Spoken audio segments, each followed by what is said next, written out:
Spanish women are having fewer and fewer children, and yet the country is the egg donation capital of Europe. In this episode, we're finding out about the experiences of women who decide to donate their eggs. Who are they? What motivates them? And are there enough protections in place to prevent them from being exploited?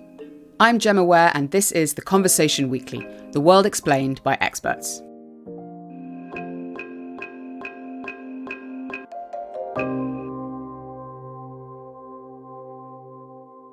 So, Holly Squire, welcome to the podcast. You're the Special Projects Editor for The Conversation in the UK. Tell me how you came to this story about egg donation in Spain. So for about the past 7 months, I've been pulling together a series on women's health called Women's Health Matters, which we have just launched. And as part of that series, one of the things that came up as being quite a dominant theme that we wanted to look at was fertility. But within that, we didn't just want to tell those stories of fertility treatment or maybe couples that have struggled or women that have struggled with IVF. We also wanted to look at the other side. So what's it like to be an egg donor and what's it like to be part of that egg donation industry? And then that's when I discovered that Spain was the egg donation capital of Europe, which kind of blew my mind a bit. And it's got this multi-million-pound industry there. So then I went looking for some research on that industry. And what kind of research were you looking and hoping to find? So I was really hoping to sort of get a bit of an inside scoop on what the egg donation industry is like. And that is when I came across Anna. So Anna Molas is a research fellow at the Autonomous University of Barcelona. And her specialism is anthropology, which that really attracted me to her. The fact that she studied anthropology, because I felt like she was going to have a slightly different take and looking at the human angle in this of what these women's stories are that are giving their eggs away and not necessarily knowing where they end up. And you put me in touch with Anna and I called her up for a chat. I started off by asking her what got her interested in women in Spain who choose to donate their eggs. So I think I was at the age where donors are recruited, and I started to receive a lot of messages on social media. Even one day it happened to me that I was actually looking for a job. And from that job portal, I got a very big ad that said, donate your eggs reward. So I thought that was super problematic because, of course, I was in need of money at the time, as I guess anybody that was subscribed in the employment portal. And I had a lot of curiosity about what other women had received this message and what women would actually say, oh, maybe this is an option for me, So I really wanted to find out who are these people and what was their experiences, why they decided to do that. Tell us about why Spain has become this central place for egg donation. Spain has, at the moment, the most flexible assisted reproductive law across Europe. Well, it does not have an age limit to access the private system. The public does have a limit, but the private system does not. The fact that private clinics in Spain don't have an age limit is important because Anna says it's women over the age of 40 who are driving up demand for donated eggs. As women grow older, the quality and quantity of their own eggs decline, meaning they may need help to get pregnant. All across the world, the age of motherhood has been delaying. So people are having very little children, and also they are having them when they are much older than, for example, 20 years ago. In Europe, each country has a different regulation, and not all regulations, for example, allow egg donation. Or there are some countries that do allow egg donation, but for example, with an age limit to access the system, and sometimes this limit is 40. So it's already like when people are starting to look for that, they are already around 40, so they are out of the system. There are a couple of other reasons why Spain is an attractive country for those seeking donated eggs. Also, there are no restrictions in terms of civil status or sexual orientation for the patients to access, which exist in other countries. And finally, and most importantly, there is a large availability of donated eggs. The number of egg donation cycles across Europe has been on the rise in the past 20 years, reaching nearly 81,000 in 2018. Around half of these were performed in Spain. In 2019, nearly 18,500 patients came to Spain to undergo IVF treatment, and most of them used donated eggs. These eggs are extracted by doctors at private clinics, often part of multinational health corporations, from around 15,000 donors per year. A successful egg donation cycle can harvest around 18 to 20 eggs, many of which are then immediately frozen for use in future treatment. Some of these are then sent abroad. So as a result, there are more than 43,000 IVF attempts per year that use eggs donated in Spain, either fresh or frozen.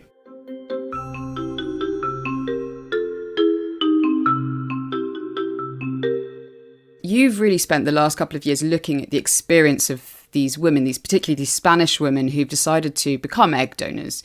So tell us how you went about doing this. During my fieldwork, my time doing this study, I was also doing interviews to clinicians in different clinics, but recruiting donors in the clinics was not possible for me. So they always made very clear that for them, it was very important that donors were not bothered too much in the clinic so that they could focus on what they were doing. No? So I basically had to do it on my own through social media. I put a lot of posters around the town, the places that I thought that could, be frequented by young people. And actually, I was kind of successful because kind of a large number of donors reached out to tell me their stories. In the end, Anna was able to interview 32 women about their experience donating their eggs in Spanish clinics. They were mostly students and unemployed or underemployed young women between the ages of 18 to 22. Many came from outside Spain, including some migrants from Latin America and Eastern Europe. The clinic that I was doing observations, and it happens in other clinics as well, they had one person that spoke Russian, and that their function in the clinic was to make this link, because sometimes these women don't necessarily speak Spanish, or they don't have a very good level. Sometimes they arrived recently.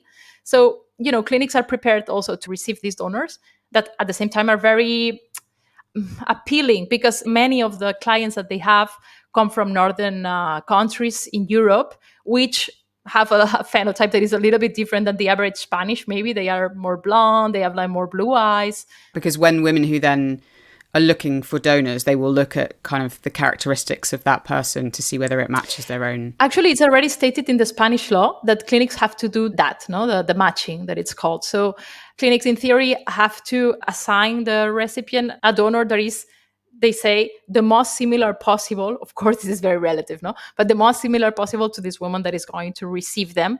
And in Spain, they don't choose. So there is no catalog. They cannot see any picture. It's everything on the hands of the embryologist, usually, or the people in the lab that is doing the matching. Oh, interesting, because in a lot of other countries, you can see pictures of donors. But in Spain, it's absolutely not like that. It's completely anonymous. Absolutely, yeah.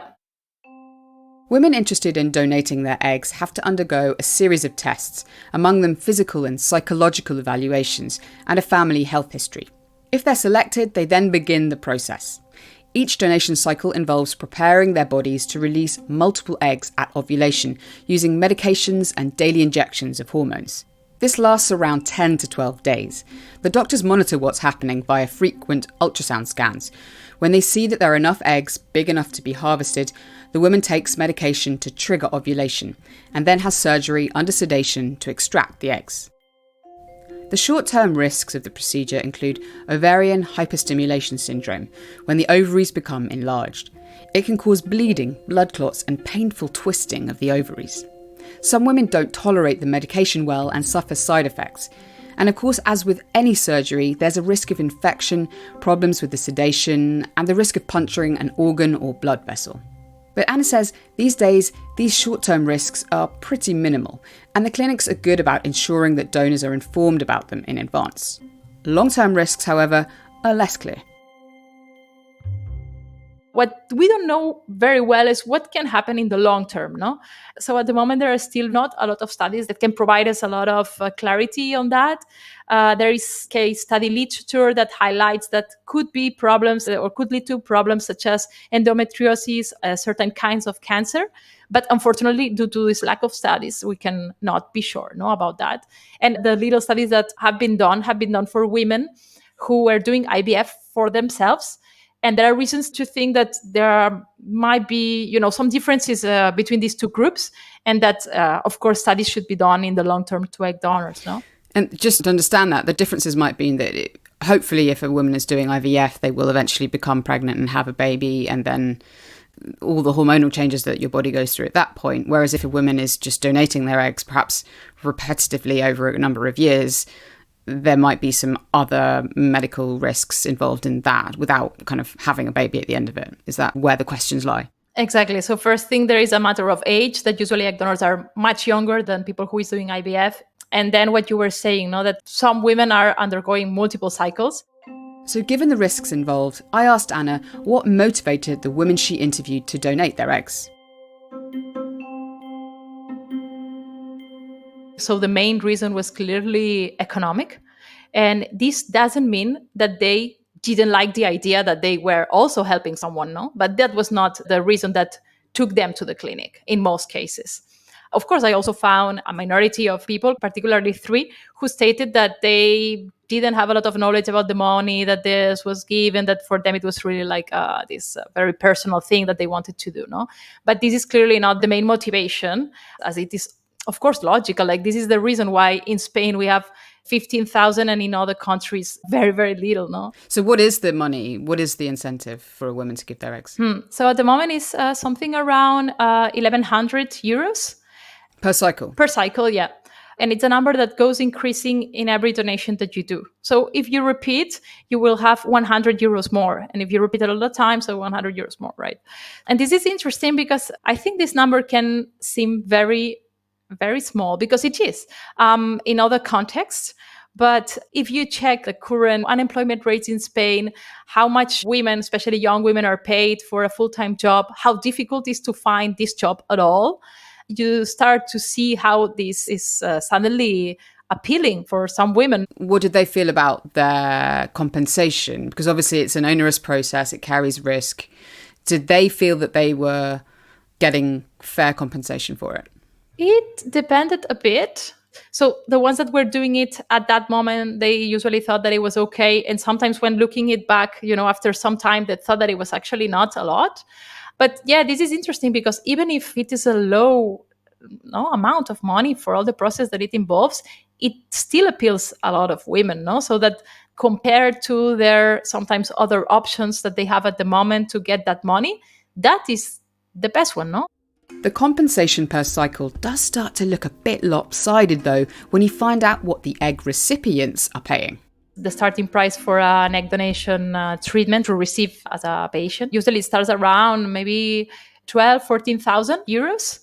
And this doesn't guarantee, of course, that you're going to get pregnant or that you're going to have a baby. So just to restate that, so the woman who donates her eggs, could be up to 18 or 20 eggs, she gets 1,100 euros, and yet the woman who wants to buy that egg is paying 14,000 euros for it. Exactly. Yes. So there is, a big gap. Of course, what a recipient gets for their 14,000 euros is more than simply one egg. The packages vary, but that money usually covers the whole treatment, the recipient's medication, creating multiple viable embryos, and then potentially more than one procedure to implant those embryos in the hope that one develops into a successful pregnancy. That means that there isn't a one-to-one correspondence between a single egg being donated and a single pregnancy. In fact, eggs from multiple donors may be used to create embryos for a single recipient, and multiple recipients may get eggs extracted from one donor. Anna says for many donors, this can contradict the narrative they have in their own minds when they begin the donation process. Many donors don't know about this possibility. When I ask them how would they imagine the recipients of their donation, they would usually think about one single family, sometimes that they would live nearby, so also not very conscious about the international dimension of it, not thinking that there could be more than one per cycle. Under Spanish law, the clinics aren't required to disclose to donors the number of eggs extracted or where they end up. And Anna says that the flexible Spanish laws around fertility clinics, which created this whole successful egg economy in the first place, are part of what keeps the compensation for egg donors so low. So donors, in theory, according to the Spanish law, are altruistic. No, egg donation would be something that is done altruistically, even if there is an economic compensation. The fact that they are treated as donors, as volunteers, makes very difficult that there can be a discussion on how much they should be paid, no? Because precisely they are not workers. So they are not insured in that way. It's not that they can negotiate conditions. Because in theory, the economic compensation is to maybe express a little bit of gratitude or simply to, fix the time that you spend, the inconveniences, etc. So I think it's also very important to somehow deconstruct this narrative of altruism. And I think there is something very gendered here because clinics are going to somehow discipline them with this idea, no? Like I have heard things like that, no? That you are here because you are an altruistic donor, and this is like kind of the attitude that we are expecting from you, not someone who is going to discuss with us, that is going to ask for things or for more money. So I think there is an important issue here. And I guess it really is an economy, but with one side of it, the women being expected, as you say, to do it for altruistic reasons. So it could, some might say, be seen as an exploitative kind of relationship there. Is that how you've come to see it in any way, since you've been studying what's been going on for a long time? I personally don't like very much the word exploitation, because I think that it somehow implies that there are people that don't have agency and that are like suffering, that they are victims somehow of this. And I think that is a problematic idea, no? Because egg donors do have agency, no? Like they choose to do these processes because they want to have a better personal situation. Sometimes they want to help their families, or because they prefer doing that over other precariously paid jobs, no? So they are, in a way, also taking profit of this system, of course, and trying to make their best move, no, in this situation. And sometimes they would ask different clinics how much they pay, because there are slight differences, and see, where is better. So like, of course, they will also try to get as maximum as possible. It depends on the donor, of course, but you can see that, no, that donors trying to game the system, no, or hopping from clinic to clinics, etc. However, I think the crucial question here is how these people are informed, what clinics are saying, what clinics are not saying, what guarantees they have. Like, for example, they don't have medical insurance when they are doing egg donation. It is true that in Spain there is a very solid public medical system, but it's also a little bit problematic, I think, that when there are complications, it's the public system who is going to be there, no? So I think that there are a lot of challenges, and the anonymity of donation at the moment is making egg donors very, very invisible, even though they are a key part of the fertility industry in Spain at the moment. But Anna told me that she expects the rules around anonymity in this process to change in the near future. This is in part due to shifts in the laws in other European countries to require donors to be identifiable to any children conceived from their donation. Even Spain's own medical ethics bodies are calling for the country to drop donor anonymity. But it's not going to be easy, because anonymity is one of the pillars of this success, and that would imply probably a reduction of donors. At the moment, clinics don't have to track the number and locations of children born from the same donor, but losing anonymity would mean they'd have to start doing so and provide these children with information about their biological families. Although the law has been slow to change, at-home genetic testing kits such as 23andMe are already starting to make anonymity a thing of the past. In the past 2 years, the first association of children born by third-party donation started in Spain, and they are making very politically and very clear claims against anonymity. They are very angry with what happened to them, because they don't have any information. They don't even have many times the medical records of the donor, no, so nothing. And this group of people, that is every time they are more, they started to do these genetic tests. In Spain, it's not so much spread, so these children have less chances to find matches, but they started to find some. Like the other day, I saw on their Instagram page that they said that 2 of them found half brothers through this test. No, so anonymity cannot be guaranteed. And I think if that would be reversed, there would be a lot of more transparency in all aspects. Anna Molas, thank you very much for your time today, and good luck continuing in research. Thank you very much for inviting me. That's it for this week's episode. Thank you to Anna Molas and Holly Squire for speaking with us. You can find links to more conversation stories from the Women's Health Matters series that Holly mentioned in our episode show notes. I really recommend having a look at it. There are some excellent insights into pain, fertility, breastfeeding, the menopause, and much more. This episode of The Conversation Weekly was written by Katie Flood and me, Gemma Ware, and produced by Katie Flood with assistance from Mend Mariwany. Sound design was by Eloise Stevens, and our theme music is by Neeta Sarl. Stephen Khan is our global executive editor, Alice Mason runs our social media, and Sarai Anandi does our transcripts. I'm the show's executive producer. You can connect with us on Instagram at theconversation.com, on X, formerly known as Twitter, at TC_audio, or email us directly at podcast@theconversation.com. If you like what we do, please support our podcast and the conversation more broadly by going to donate.theconversation.com. And please give us a review or rating wherever you listen to your podcast. Thank you for listening.